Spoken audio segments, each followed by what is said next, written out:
You talked about changes in the system. Is this audit report up to date as far, talking about the current system, current situation? Have there been a lot of, you talked about some improvements since September, I think it was, but is it, are these problems still as bad as when you started?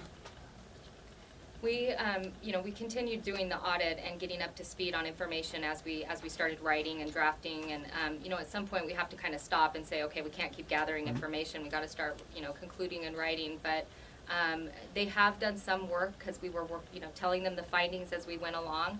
The management section, the first part of the audit, we do more of a historical, we're showing a lot of issues that have happened, but they are all still affecting the foster care system currently, to answer your question. When I've talked with people in Southern Oregon, particularly in Jackson County, one of their frustrations is with, quote, Salem. Did you see that a lot, that there's a disconnect between people in the field and management in Salem?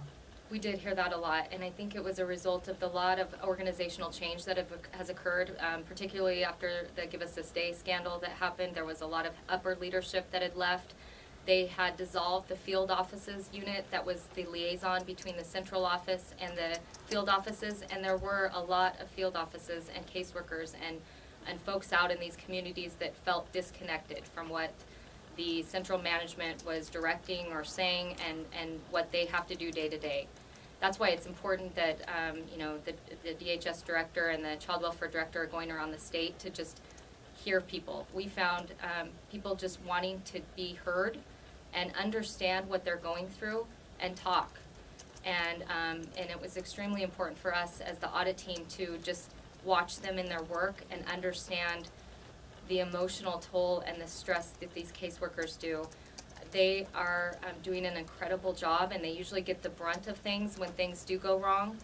And I just found it truly inspiring at the passion that they really do have. We left at 5 o'clock at the end of the day, didn't get any lunch because they worked through their lunch hour, and the next day when we reported back, we asked when they left, and they didn't leave till 8, 9 o'clock that night because children came into their care, and they have to do something about it.